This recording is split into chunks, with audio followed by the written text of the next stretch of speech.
இன்றைய முக்கிய செய்திகள். காலம் திரும்புமா? எம்ஜிஆர் ஃபார்முலாவை கையில் எடுக்கிறாரா விஜய்?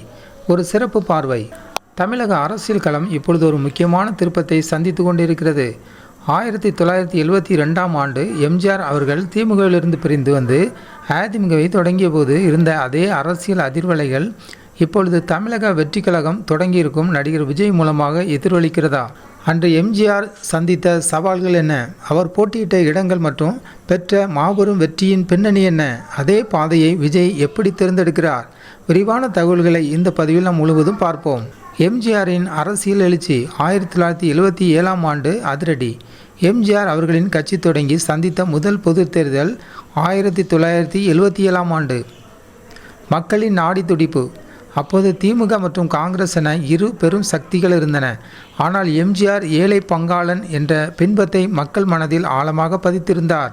அருப்புக்கோட்டை வெற்றி. எம்ஜிஆர் 1977ஆம் ஆண்டில் அருப்புக்கோட்டை தொகுதியில் போட்டியிட்டு சுமார் 29,000 வாக்குகள் வித்தியாசத்தில் வெற்றி பெற்றார். ஆட்சி அமைத்தல். அந்த தேர்தலில் மொத்தம் 130 இடங்களை கைப்பற்றி தமிழகத்தின் முதலமைச்சராக அரியணை ஏறினார். எம்ஜிஆர் வெறும் நடிகராக மட்டும் களமிறங்கவில்லை, மக்களுக்கான சமூக திட்டங்கள், சத்துணவு திட்டம் போன்றவை முன்னிறுத்தியே வென்றார். விஜயும் எம்ஜிஆர் பாணியும். தேவக தலைவர் விஜய் தனது முதல் மாநாட்டிலேயே அண்ணா, பெரியார், காமராஜுடன் சேர்த்து எம்ஜிஆர் அவர்களின் ஆளுமையும் முன்னிறுத்துகிறார். அடிப்படை கட்டமைப்பு. எம்ஜிஆர் எப்படி மன்றங்கள் மூலமாக தொண்டர்களை ஒருங்கிணைத்தாரோ அதேபோல் விஜய் தனது ரசிகர் மன்றங்களை மக்கள் இயக்கமாக மாற்றி பெண் கட்சியாக அறிவித்துள்ளார்.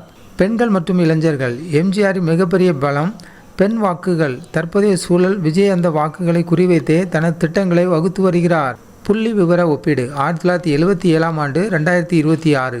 அம்சம். எம்ஜிஆர் 1977, விஜய் 2026. எதிர்பார்க்கப்படுவது. கட்சி தொடக்கம் 1972, 5 ஆண்டுகளுக்கு பின் தேர்தல். விஜய் 2024, 2 ஆண்டுகளுக்கு பின் தேர்தல். முதன்மை இலக்கு எம்ஜிஆர் ஊழல் எதிர்ப்பு மற்றும் மக்கள் நலன்.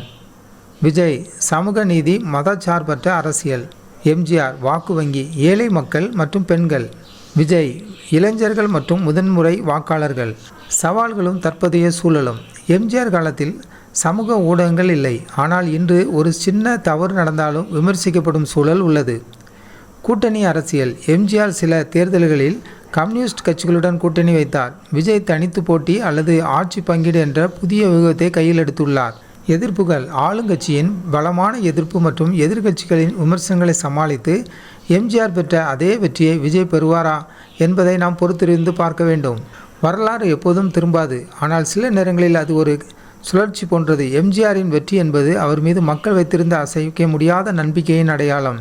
இன்று விஜய்க்கு அது கை கொடுக்குமா என்பதை 2026 தேர்தல் முடிவுகளை நாம் பார்க்கலாம். 1977ஆம் ஆண்டு சட்டமன்ற தேர்தலில் எம்ஜிஆர் தலைமையிலான அதிமுக கூட்டணி அமோக வெற்றி பெற்று முதலில் ஆட்சி அமைத்தது. அந்த தேர்தலில் அதிமுக மற்றும் அதன் கூட்டணி கட்சிகள் பெற்ற வெற்றிகள். 1977ஆம் ஆண்டு 130 தொகுதிகளில் வெற்றி பெற்றார் எம்ஜிஆர். எம்ஜிஆர் அவர்கள் 130 இடங்களில் வெற்றி பெற்ற தொகுதிகளை நாம் பார்ப்போம். சென்னை மற்றும் சுற்றுவட்டார பகுதிகள். வட தமிழகம்.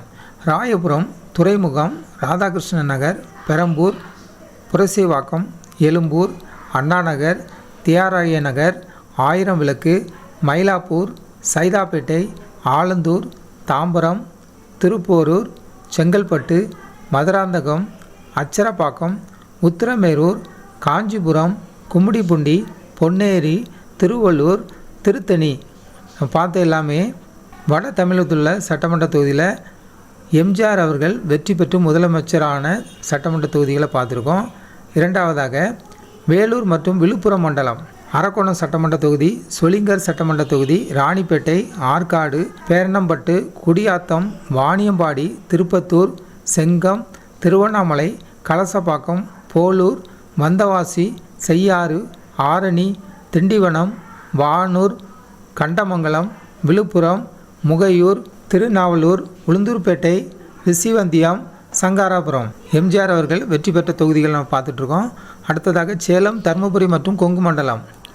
ஓசூர் சட்டமன்ற தொகுதி, தருமபுரி, பென்னாகரம், மேட்டூர், தாரமங்கலம், ஓமலூர், ஏற்காடு, சேலம் 1, சேலம் 2, வீரபாண்டி, பனமரத்துப்பட்டி, ராசிபுரம், சேந்தமங்கலம், நாமக்கல், கபிலர்மலை, திருச்செங்கோடு, ஈரோடு, மொடக்குறிச்சி, பெருந்துறை, பவானி, அந்தியூர், கோபிச்செட்டிப்பாளையம், பவானிசாகர், சத்தியமங்கலம், அவிநாசி, திருப்பூர், பல்லடம், கோயம்புத்தூர் மேற்கு, கோயம்புத்தூர் கிழக்கு, சிங்காநல்லூர், சூலூர், மேட்டுப்பாளையம், தொண்டாமுத்தூர், கிண்ணத்துக்கடவு, பொள்ளாச்சி, வால்பாறை, உடுமலைப்பேட்டை. நம்ம பார்த்த எல்லாமே எம்ஜிஆர் அவர்கள் போட்டியிட்டு வெற்றி பெற்ற தொகுதிகளை பார்த்துட்ருக்கோம்.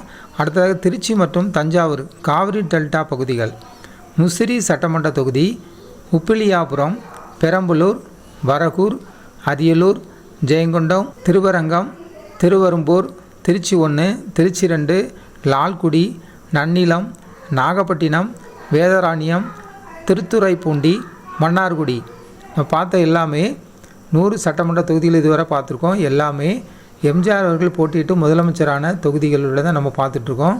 இதை தான் தமிழக வெற்றி கழகம் குறி வச்சுட்ருக்காங்க எந்தெந்த சட்டமன்ற தொகுதியை வெற்றி பெறதுக்கு. அடுத்தது மதுரை மற்றும் தென் தமிழகம். பழனி சட்டமன்ற தொகுதி, ஓட்டன்சத்திரம், நீலக்கோட்டை, நத்தம், திண்டுக்கல், ஆத்தூர், மதுரை மத்திய தொகுதி, மதுரை மேற்கு, மதுரை கிழக்கு, திருப்பரங்குன்றம், திருமங்கலம், உசிலம்பட்டி, ஆண்டிப்பட்டி, பெரியகுளம், போடிநாயக்கனூர், கம்பம், ஸ்ரீவில்லிபுத்தூர், ராஜபாளையம், சிவகாசி, விருதுநகர், அருப்புக்கோட்டை. எம்ஜிஆர் வெற்றி பெற்ற தொகுதி அருப்புக்கோட்டை, விருதுநகர் மாவட்டத்தில். சிவகங்கை, திருவாடனை, பரமக்குடி, ராமநாதபுரம், கடலாடி, தூத்துக்குடி, ஸ்ரீவைகுண்டம், திருச்செந்தூர், கன்னியாகுமரி. நம்ம பார்த்த எல்லாமே எம்ஜிஆர் அவர்கள் போட்டியிட்டு 130 சட்டமன்ற தொகுதியில் வெற்றி பெற்று 1977ஆம் ஆண்டு முதலமைச்சராக பொறுப்பெடுத்த இந்த சட்டமன்ற தொகுதிகளை நம்ம பார்த்துட்ருக்கோம். இந்த சட்டமன்ற தொகுதிகளில் தமிழக வெற்றி கழகம் வெற்றி பெறுமா, தனிச்சின்னாலும் கூட்டணியை சேர்ந்தாலும் வெற்றி பெறுமான்னு உங்களுடைய கருத்துக்களை கீழே கமெண்டில் பதிவு செய்யுங்க. நீங்கள் எந்த சட்டமன்ற தொகுதின்னு பதிவு செய்யுங்க. 2026இல் எம்ஜிஆரை போல் 1977ஆம் ஆண்டு நடந்தது போல் 2026இல் தமிழக வெற்றி கழகம் முத்திரை பதிக்குமா? பொறுத்திருந்து பார்ப்போம். ஜனநாயகம் டிவி சேனலுக்கு புதியவராக இருந்தால் ஜனநாயகம் டிவி சேனலை சப்ஸ்கிரைப் பண்ணுங்கள்.